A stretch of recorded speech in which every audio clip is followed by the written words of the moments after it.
No, look, there's like I always say, I respect Terence Crawford. He's a very talented fighter, but he just win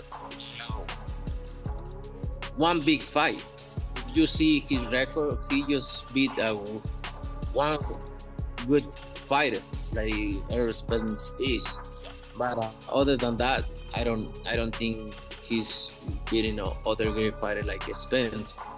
He did a really good job with the Spence. He did like almost look very easy. But I'm gonna go with Canelo because he didn't hold Turkey's hand. There's two things that you can do with somebody bigger and stronger.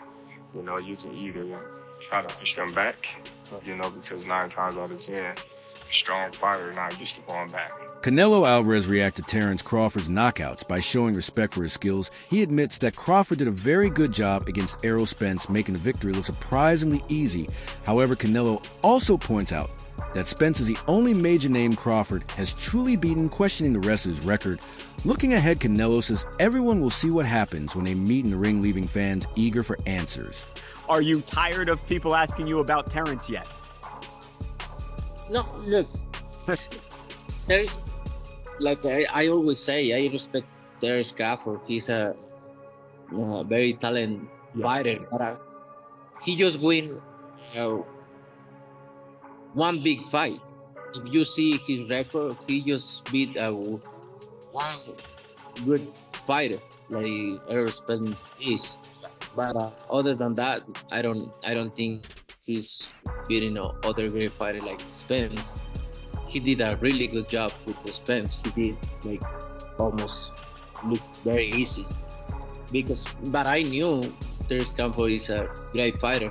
But you never know in boxing. We'll see. Canelo hints that he already understands Crawford's techniques and style, showing confidence in his preparation with a smile. He adds that Turkey Alashik will be very upset on fight night, since he will be standing in Crawford's corner, making the showdown even more intense and personal. Nothing you're gonna be able to do about it come fight And night. I know Turkey is in your corner, I but promise you. look, it's gonna be very difficult. He's gonna be so mad that day. Believe me. I see you. I see you. You see, I see you too. Canelo's decision to bring in Jaron Boots Ennis for sparring is being seen as a very smart move. Johnny Ortiz explains that Ennis is the closest match to Terence Crawford's body type and fighting style, making him the perfect training partner. This allows Canelo to study Crawford's rhythm movement and physical advantages in real time, while sharpening his own timing and defense. At the same time, Ennis gains priceless experience by working with a veteran like Canelo, which adds to his own. Development Ortiz sees this as a rare situation where both boxers improve, making the setup highly strategic. Makes sense. Definitely a good experience for both. Eddie Reynoso and Canelo, shout out to them because now it shows that they're serious with a real game plan, and Boots is, to me, everybody's a perfect opponent. I wouldn't say opponent, perfect sparring partner to replicate Crawford because they both switch hitters and stuff like that. And, they got dog in them and reflexes for sure. So it shows Canelo serious, and on Boots end, to be able to spar a Hall of Famer, a top 10 guy, it gave him great experience, and you can tell he really wants it. It's a sport where Boots is getting an opportunity to spar a Hall of Famer. Who cares? In reality, what the fuck loyalty does Boots owe to Crawford when it comes to sport of boxing? I mean, Crawford didn't do shit even back while Boots was trying to get his opportunity when it was Spencer Crawford. Every time Boots' name got mentioned, you heard the blood clowns be like, "Oh yeah, he don't deserve it. Oh, who did he fight? Oh, who this and that, man." I ain't trying to hear that shit. It's like different shit that you need to be woke up outside of boxing. Boxing is a sport. There's shit that we need to really come together. I didn't see y'all come together like 5 years.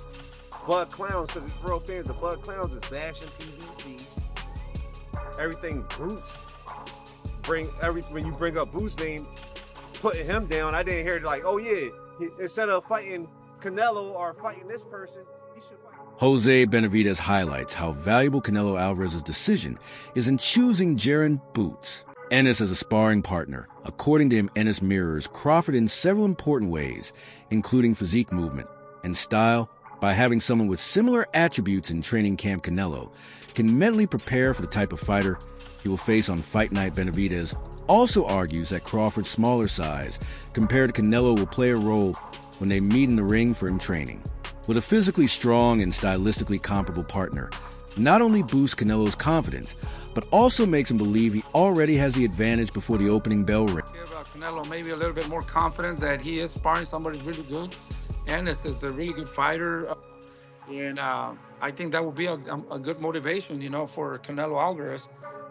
I just think that Crawford is too small for Canelo. I think Canelo's too big for Crawford, but in my opinion, I think if Crawford can maybe just tap, hook, get out, maybe once in a while throw a straight punch and just win by points and use his legs, I think I see him winning by decision. But if he tries to change with Canelo Álvarez, I think he's going to make a mistake and he's going to get hit with one shot and maybe he can get hurt and that would change the whole fight, you know. But I think he's faster. Crawford is faster and straight punch, get out, you know. Don't stay there to throw or try to trade with Canelo Álvarez. Okay, fair to say. Fair to say.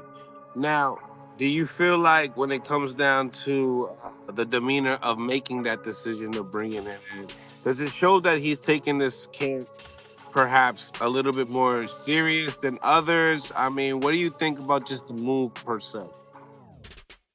You know, it's very difficult to say. He's never brought anybody really good to his camp until this time.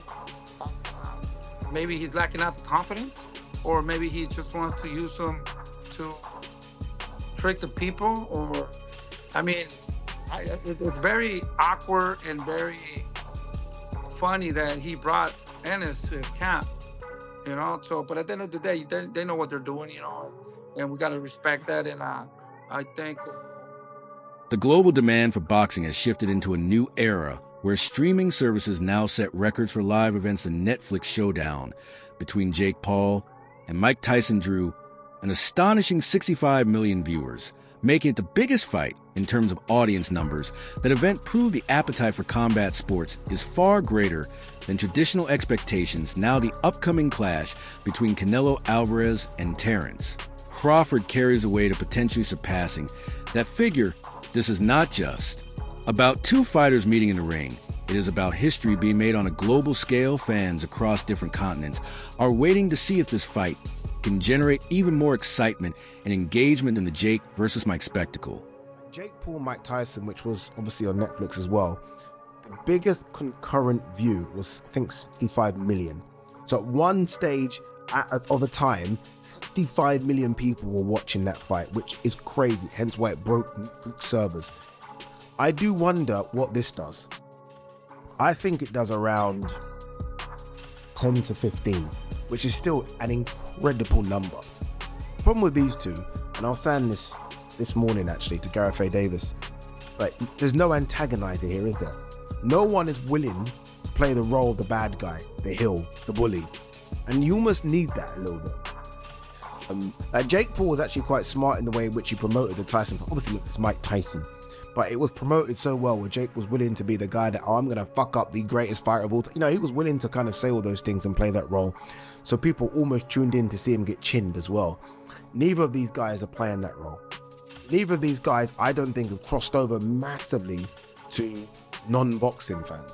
I mean, to us, they're like gods, but to non-boxing fans, I do wonder how much people know. Terence Crawford has never been a fighter who backs away from challenges, and his preparation for Canelo shows how carefully he approaches strategy. Crawford acknowledges the difficulties of fighting larger opponents, but insists there are effective solutions. The first is to push bigger fighters backwards, something they are often not comfortable with because their size and strength usually allow them to dictate the pace moving forward. Things that you can do with somebody bigger and stronger. You know, you can either try to push them back, you know, because 9 times out of 10, a strong fighter not used to going back, you know, so you have to fuck them up, you know, yeah. Or you can just box them because some of them just slower than others because they got flat feet, and they just looking to load up on shots. Now, Crawford's definitely right here. There's two ways to beat a pressure fighter like Canelo.